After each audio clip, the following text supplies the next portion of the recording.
So China's Shenzhen prepares a ban on eating cats, dogs after that virus outbreak.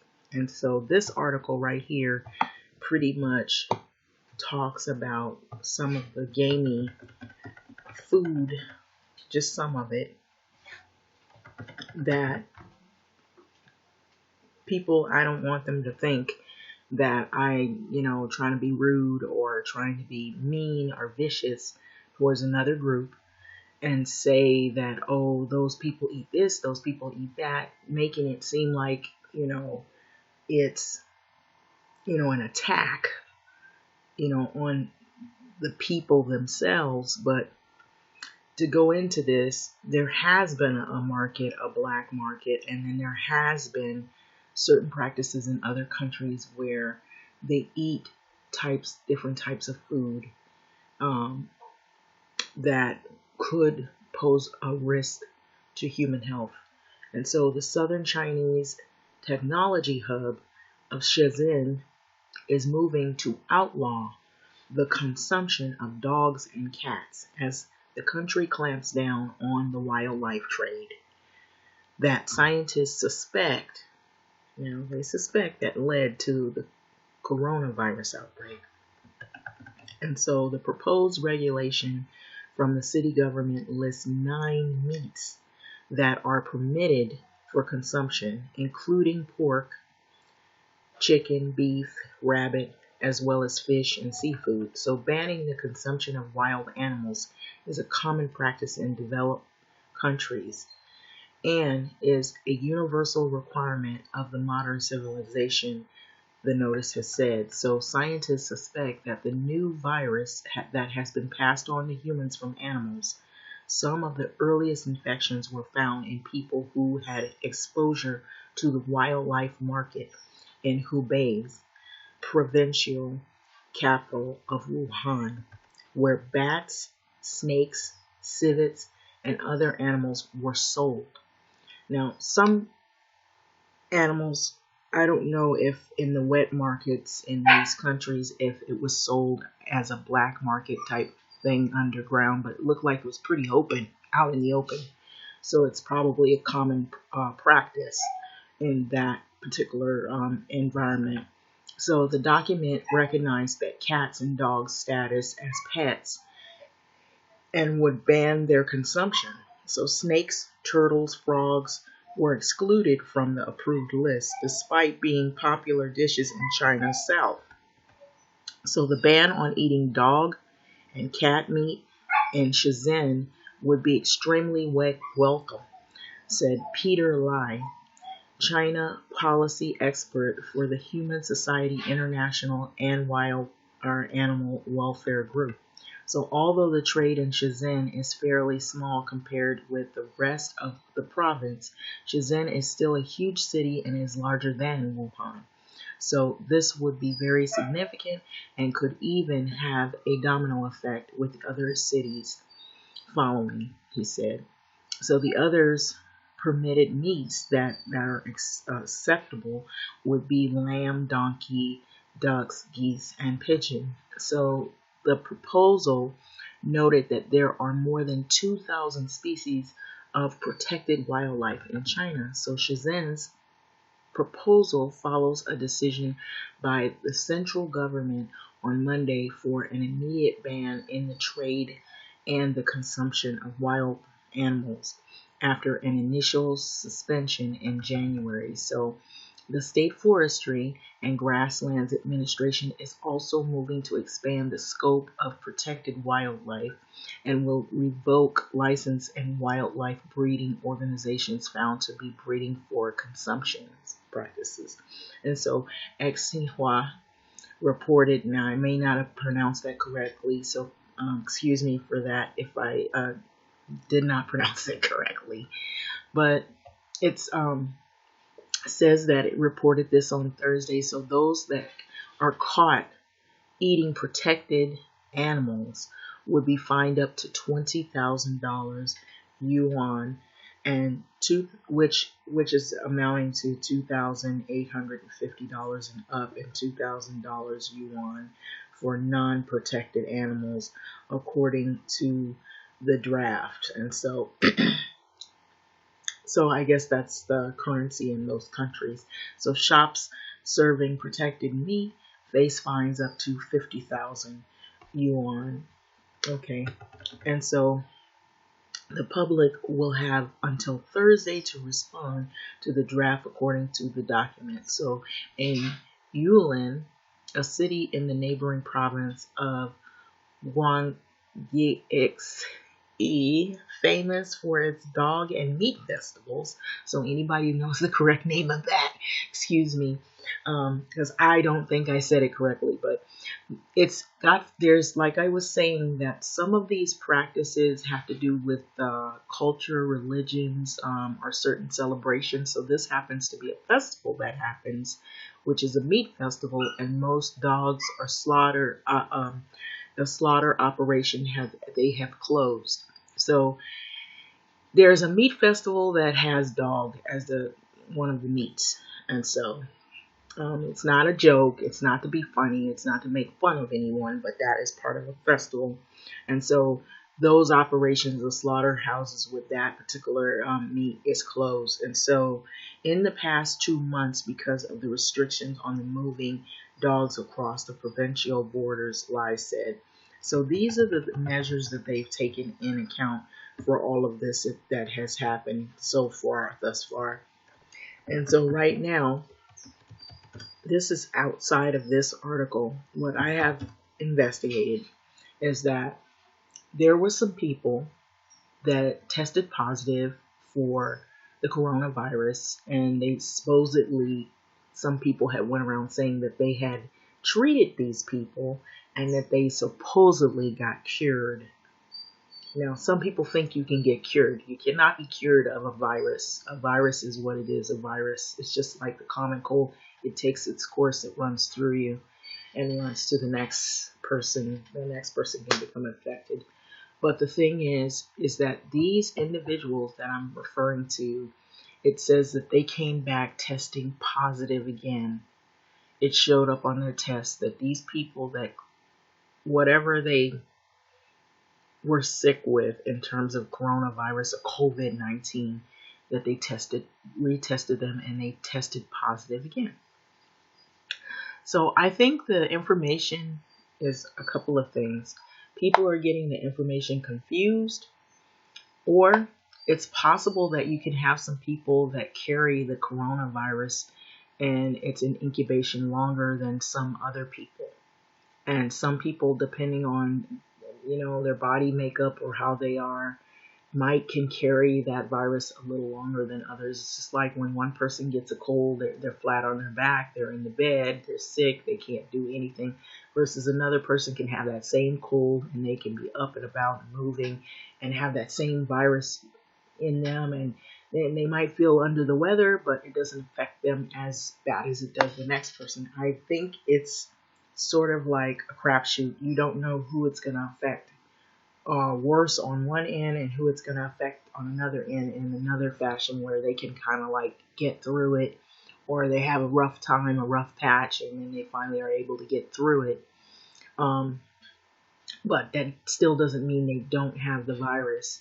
They have it in their system. So it may possibly be, and I'm just going to say this, and this might be, I'll say this, it could be my opinion versus, what I'm kind of like basing it on the common cold, how over time people will develop immunities to certain things like viruses, like common cold. We all have experienced at some point in our lives some type of cold or flu or symptoms of it. And so as time goes by and evolves, our bodies begin to build up its own immunity to these viruses. In the beginning of the virus, when it first starts and there's an outbreak, is probably when it's at its strongest and at its most potent, because of the fact that no one has actually really had immunity to that particular virus because they haven't experienced that strain inside of their system yet. And I'm assuming that's what's going on, the reason why there's so many deaths. But that doesn't ease the whole situation. That doesn't mean that it can't be deadly. The flu is deadly if you get it, and if it's not treated properly, and if you have a bad immune system, and if your body can't fight it off, you can die of the flu or pneumonia. You can die of that. And so there's things that we know that some people can get it and they might be really, really ill, and then they can come and bounce back from it. And then other people, that's it. They got it, they die of it. But the scary part about this particular virus is that once people get it, they don't know how their body's going to react to it. We know that when your body is compromised, if you have other illnesses, that it's a possible chance it might be harder on your immune system, or your body is not built, doesn't have enough strength to fight that off. But then we've heard that healthy people could be susceptible to dying of this type of virus because, like I said, your body is not used to this type of virus because it's now being introduced into the public, into the population all over. It's spreading quickly. And so they can't stop it now. And so you just have to look for the symptoms, and they're telling you how to stay, calm, and how to use precautions and whatnot. And that's basically all that you can do. It's a waiting game.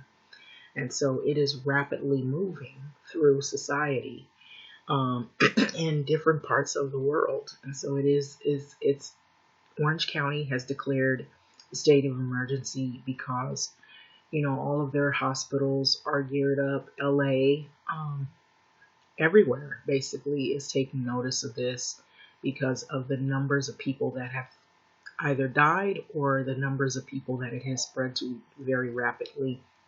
It's affecting the economy, affecting how people's quality of life is, even affecting the schools, affecting the public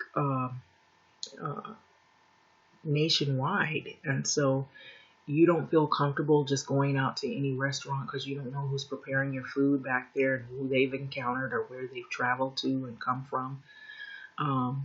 It's beyond just it's fear. Fear. People are afraid that they could become gravely ill or die, and so that's where a lot of this is coming from, which is very understandable. The other thing is my question is, people who, if you lived in that time where people had HIV and it just seems like rapidly people were dropping like flies, and it turned to AIDS, and they didn't have vaccines and medicines to try to build people's immunity up to these viruses. How is it going to affect those people that are taking cocktails for that? Is it going to be another new virus introduced in their system that's going to make it harder for them to bounce back from that because they already have a pre-existing condition that is being, controlled? People that have other illnesses like cancers, things like that, and they're taking chemo, they're taking treatments.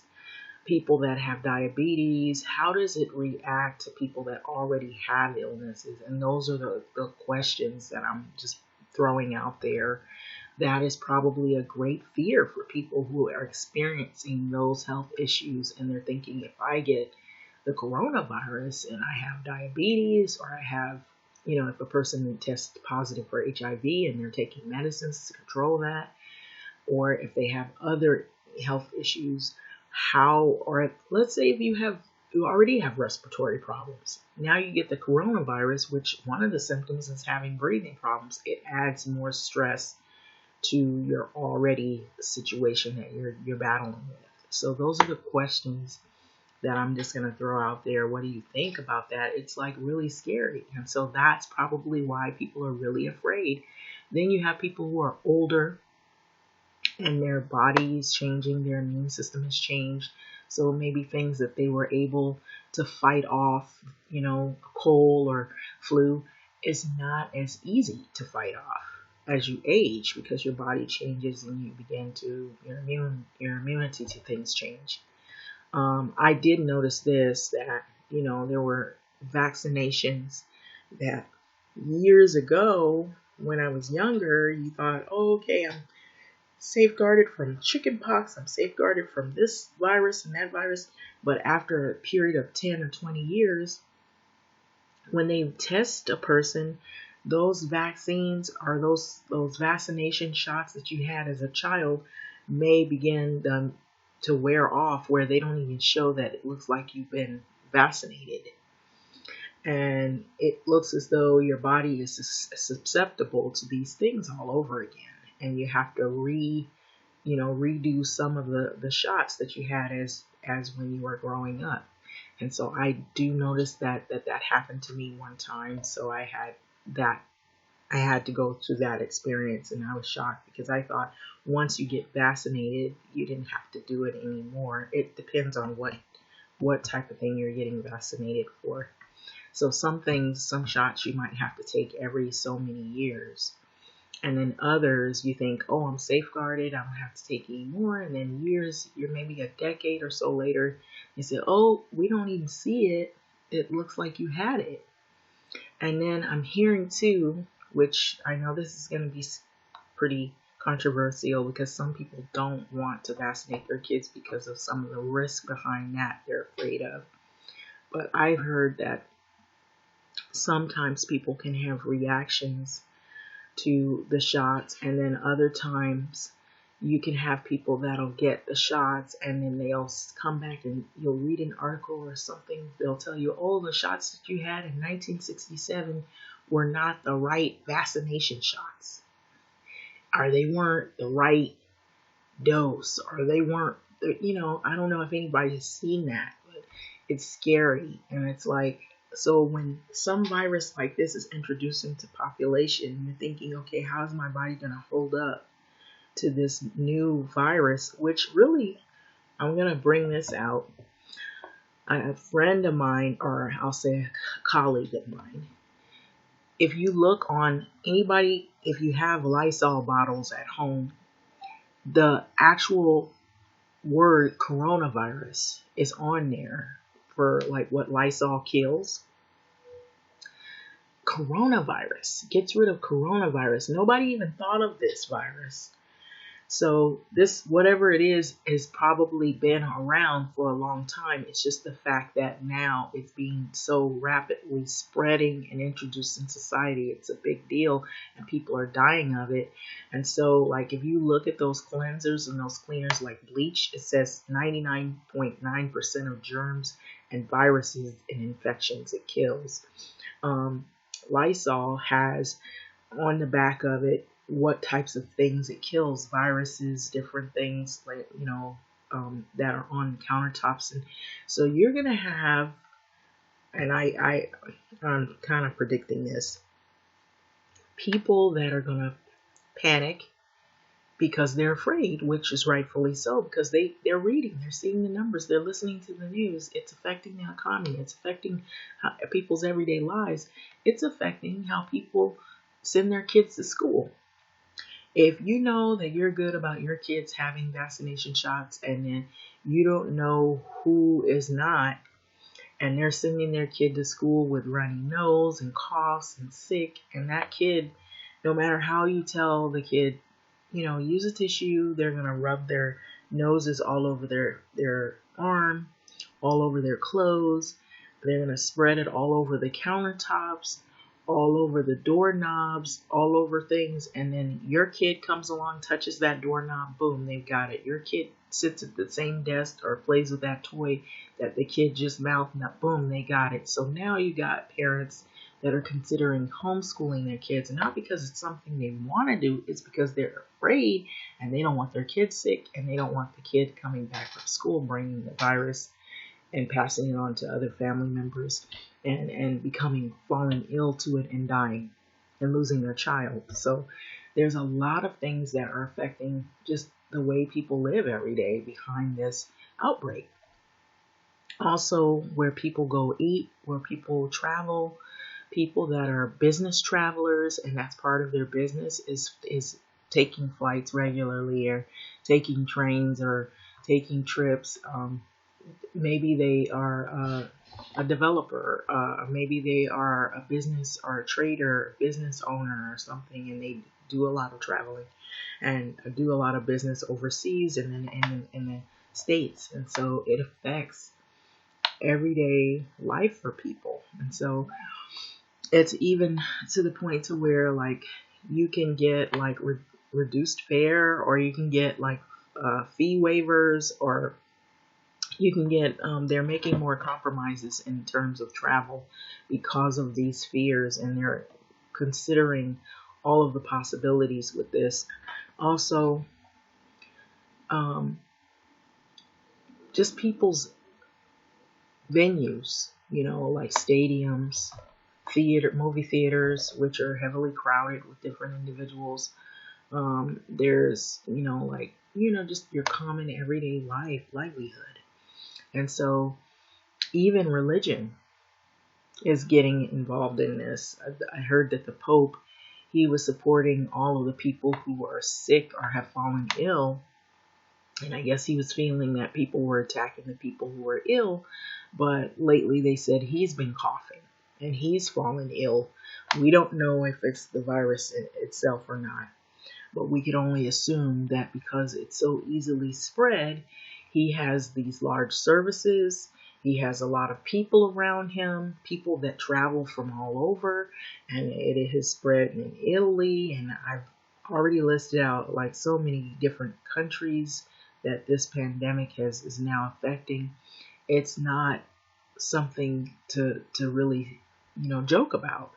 It's not something to take lightly. Although you have some comedians that are making jokes and they think it's funny, but it's not funny when your family member is affected by it or when you yourself becomes affected by the virus. People weren't really taking it serious in the beginning because it didn't seem like it was hitting home.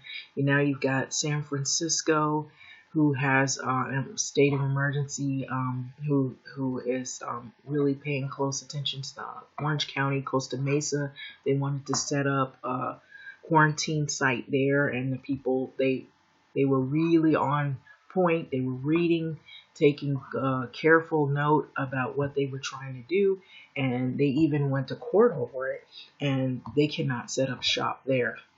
So in terms of a quarantine site, and people are afraid because a lot of times what we read, anybody that's been following this, is that some of the quarantine sites that they set up, they let people go after 2 weeks. Those people were let go, and then we turned around and found out that this virus has an incubation period that could be longer than 2 weeks. So those people were free to go into the public. They could travel by bus, plane, or maybe Uber or Lyft around people, just the general population, and then it further spread this disease. And so that's probably why it has spread it so rapidly, because of the misjudgment of people not really knowing the ins and outs of this virus. And so it's really relatively newly being introduced. Well, it probably happened maybe, at some point somebody had studied it, and it was something that has been around, but dealing with it now and not having really had to deal with it, it sort of seems like a new thing that they're having to deal with. And so if you look at the back of Lysol bottles, the spray bottles, it has coronavirus on there. So apparently this thing is not as new as we thought it was. It's just newly spreading so rapidly, and how it has jumped from animal to human is the suspicion, or vector, in other words. And so, there's a number of ways, like I said, that it could have passed.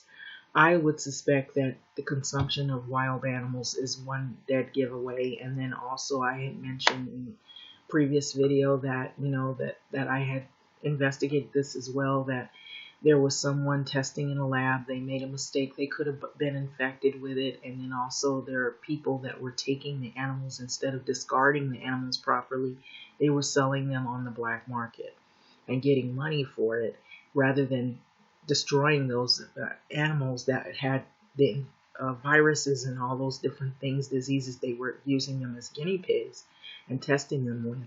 And so when people, they sell it on the black market, these people take it to these restaurants, make money hand over hand. You don't know where these animals come from. You don't know what diseases that they've been exposed to. And you're selling it to a restaurant or a business. They cook them up, these animals, and you're thinking it's safe to eat, and it's not safe at all. And then who knows, some of these animals could be carriers of this virus naturally, and so it doesn't affect them the way it does humans. And so when humans eat these animals, now we become infected to where our bodies can't handle this virus. We can't walk around and handle this virus for too long. Some people die of it quickly, and while others may be able to carry the virus, but it may affect them in other ways, so they're still relatively newly studying all of these possibilities of where it came from, how it affects different people, the incubation time. There's a lot of things that they have questions to, that they're still working on as scientists. And so I'm knowing that's what's probably going on, and they're scrambling right now to figure out vaccines and other ways of trying to control this thing so that they could have less fatalities than what has happened so far. And so, having said that, I just think that people should follow the precautionary measures that they can follow, the best way they know how. But the fate of society is really scary, when you have these type of things that happen. And then it is true, you have people that are angry. There's a lot of anger in society. There's people that feel like they've been done wrong, or they haven't been treated fairly, or they feel like there's too many people on the planet. Believe it or not, that there's an overpopulation of people. And I don't know if you've ever seen this, but I was getting some of these where they show all these tourist attractions, and they make the tourist attractions look beautiful. But when you see how many people are there, like Venice Beach, they made it look like a beautiful beach, and it's not that many people. It's just a few people that come and tour there. But then when you actually go, you see it's not, all glitz and glamour. You have a lot of homelessness, even up by the beach, as you do in downtown LA, because Skid Row is now expanded. And so a lot of the places that you thought were glitz and glamour, like Hollywood Boulevard and Vine and the beaches, and some of those places are newly homes to the homeless population. And more people, more tourists, elbow to elbow with different individuals, which will now be affected not only by the homelessness, but now by this coronavirus outbreak, because people will be very careful as to where they go in heavily populated areas, especially if it's heavily trafficked by tourism, because you have people coming from different countries, coming from different places, and you don't know their health status or their health history. And now that we have this outbreak, that would be a great cause of concern for people to think twice about, do I really want to go to this environment when I'm exposing my kids and my family to probably people who probably could possibly be infected with this virus. And so, people are trying to see if they can get a fighting chance. So that's pretty much this video. It just seems like there's article after article. There's different developments that are coming out every day. It's starting to become a real issue, to where now even the news media has taken a lot of notice of this more seriously, and they're putting out more and more coverage on the issue than they did in the beginning, because it was like really being newly introduced. Because when it was just a few numbers of people, it didn't seem like any raise of concern. But as the numbers begin to grow, and as more Cities were being affected in more states and more countries. And then they finally just said, hey, it is a pandemic. We need to stop not telling people what's going on. And like I was saying back in previous videos, I just kind of tell it like it is. And some people probably think the things that I say, some of it, but they're afraid to say it because they don't want to offend anybody. And so, there are people that are angry, and people are angry about a lot of things. People are angry about the student loans. People are angry about, what isn't done in society. People are angry about money not being put in their communities. People might be angry about the schools that are in their communities that are performing very poorly, don't have, maybe certain things that your community could use that would benefit a lot of people. And so people sometimes are frustrated, and then they hold some anger because of some of the things, the stories you hear about people being discriminated against. And then the new laws that are being made, it seems like, in so many laws that are coming out on people that are immigrants. And so I know this goes, this goes further than just this virus outbreak. But the thing is that all of these things have been happening prior to this, which is coincidence. And all of a sudden we have this huge outbreak, and it's spreading from country to country, city to city, and it's global. And I brought up the idea that somebody could have been angry in that lab and said, you know what, just screw all of them. Screw this. Screw this government. Screw the way these governments are. Screw these people. And there are people out there that feel that. We may not see it, and maybe they don't say it. It's what they do that shows it. And so there's a lot of possibilities, And so I'm not saying that the animal to human thing isn't, but what I'm saying, it could be a lot of different things involved in this, more than we know. So now we have to be proactive at knowing when there are signs and symptoms of actually contracting the virus. Be proactive about going to your physician to get checked. But the fear with that is going into hospitals, and usually are in hospitals, in hospitals? Germs. And so if there are people that are in hospitals that already carry the virus, and if you didn't have it, you just had a simple common cold, and you go to your physician to get checked for coronavirus, now you come out from having a common cold to now having coronavirus. So those are legitimate fears. So now there's going to be more heat on the medical system to keep things even more sterility in the hospitals and the clinics, because people are afraid of even going there to get tested, because they don't want to go in for something thinking, wow, I might have the coronavirus, and you just had a cold, but now you go to the doctor and you leave. Now you have symptoms you didn't have, and then you go back and find out it's the actual coronavirus because somebody or somebody's in the hospital had it. And so it spread from person to person to physicians. We hear that some doctors, nurses are getting it, like that doctor that died in Wuhan. He was caring for somebody that had it, and he got it. And so what do doctors and nurses do? Physicians, they wash their hands a lot. They wear gloves. They wear sterile equipment. They wear clothing. They have garb that they cover themselves fully.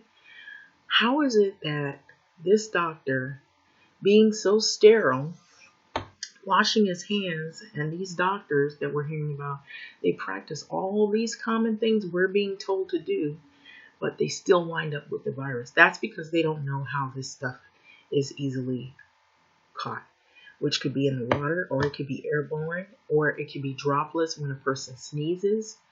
No matter how clean or how many masks or what kind of garbs you put as protective shield over you, you know that these people are still getting it. And that's the question that is raised now, is how easily that this virus passes, even though you practice all of your, from A to Z, all of the precautionary measures to stay sterile and clean and try to be as germ free as possible, but you still wind up getting it. And so that is what's scaring the bejeebers out of a lot of people. It's like, can you walk into a store, touch something and get it?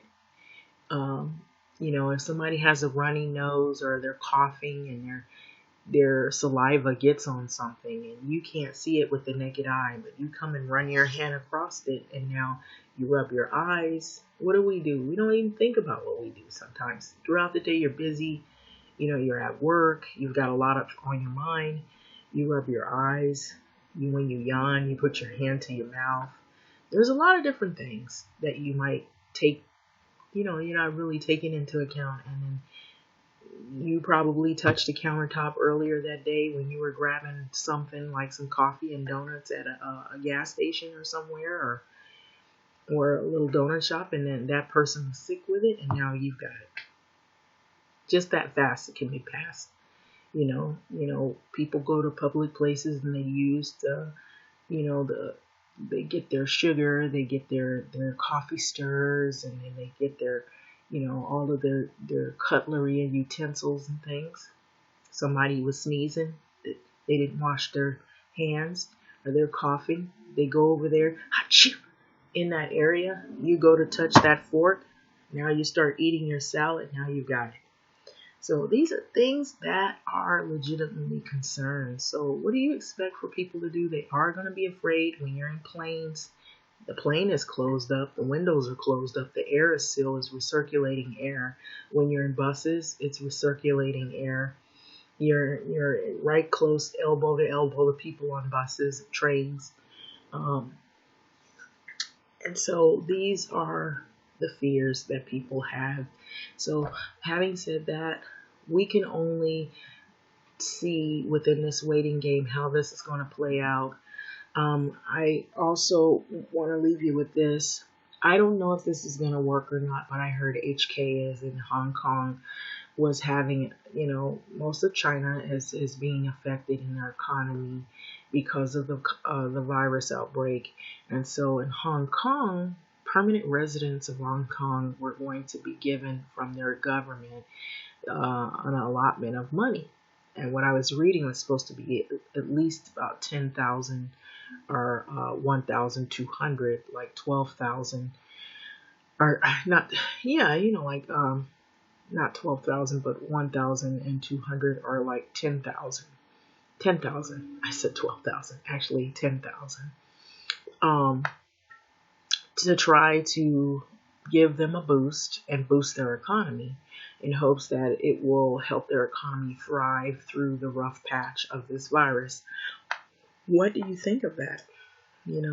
Because if that's so, what do you think is going to happen to the economies in other countries if China's having a rough time and there's a lot of trade that is being affected? It's not only affecting China, it's now affecting the U.S. It's affecting all of the other governments. It's affecting all the other countries and their economy as well, because there's going to be fears that, if we don't have as much, you're going to have people, well, you have more deaths over in your country than we do over here. We just have a number of people, but the deaths aren't high, and so people might think twice before they do business with a country like Italy or Iran or whoever country. They might be afraid that whatever goods they have could somehow be affected by it, especially if it's food or clothing, things like that. Products that, if somebody's touching it or sneezing on it, they're in factories putting it together, and now it's got all this virus all over it. Because they've been spraying things, even China, they were cleaning the money, because money is dirty. Currency is dirty. Money is filthy. There are germs you can catch from money. Without this coronavirus even being talked about before, you could get impetigo. You could get foot and mouth disease or something like that. If somebody has something, they put it on the money is not being washed or cleaned or sanitized. It just passes from one hand to the next hand.